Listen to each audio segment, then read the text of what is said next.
Perlakuan tahanan di rutan KPK, kisah Ki Agus Emil Fahmi Cornain pada tanggal 9 September 2024, Ki Agus Emil Fahmi Cornain, mantan Dirut PT Ayodhya Multisarana, menjadi saksi dalam sidang lanjutan kasus pungli di rutan KPK. Ki Agus, yang juga tersangka kasus korupsi Jasindo, telah menjalani penahanan di rutan KPK dan mengungkapkan perlakuan yang diterima tahanan jika tidak membayar uang iuran bulanan.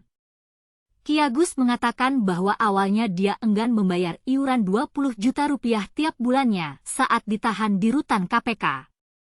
Namun, dia mengaku takut menerima sanksi jika tidak membayar ketentuan tersebut. Terkait iuran bulanan tadi, saudara bayar akhirnya, tanya jaksa di Pengadilan Tipikor Jakarta Pusat. Sebetulnya saya nggak mau bayar. Saya tanya, kalau saya nggak bayar, apa sanksinya?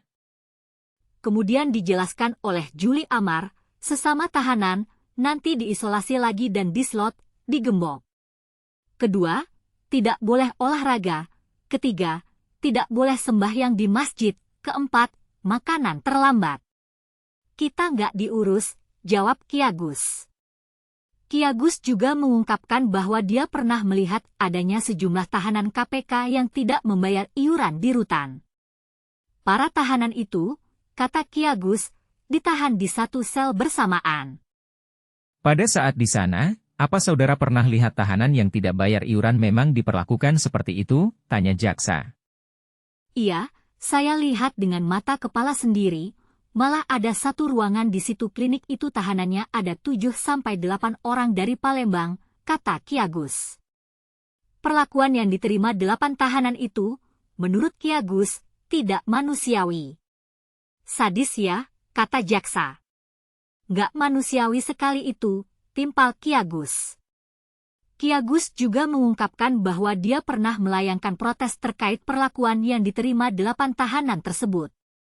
Petugas rutan saat itu tidak menggubris karena para tahanan tersebut tidak membayar iuran. Hubungan Ghazalba Saleh dengan Vivi Mulyani dalam persidangan lainnya, jaksa KPK mengungkapkan hubungan Hakim Agung nonaktif Ghazalba Saleh dengan wanita bernama Vivi Mulyani terkait dugaan tindak pidana pencucian uang, TPPU, lewat pembelian rumah mewah. Jaksa menyebut Ghazalba dan Vivi menikah siri. Jaksa awalnya membahas bantahan dari Vivi soal hubungan khusus dengan Ghazalba. Jaksa mengatakan nama Vivi sudah berulang kali muncul dalam proses dakwaan hingga persidangan Ghazalba. Pada pembuktian pembayaran aset ini, sebelumnya penuntut umum akan membuktikan adanya hubungan khusus antara terdakwa dengan saksi Vivi Mulyani terlebih dahulu, sehingga menjadi masuk akal mengapa terdakwa dan saksi Vivi Mulyani bersikeras menyangkal tuduhan penuntut umum, kata jaksa. Jaksa juga mengungkap isi chat antara Vivi dan istri sah Ghazalba, Atmasari. Di persidangan terdakwa dan Vivi Mulyani hanya menerangkan jika di antara mereka hanya bersahabat. Namun, sebagaimana alat bukti petunjuk berupa chat antara saksi Vivi Mulyani dengan Atmasari, istri sah Ghazalba, diketahui terdakwa telah berpoligami dengan saksi Vivi Mulyani, sebagaimana rangkaian chat, kata jaksa. Bukti lainnya adalah foto pribadi Ghazalba dan Vivi di kamar.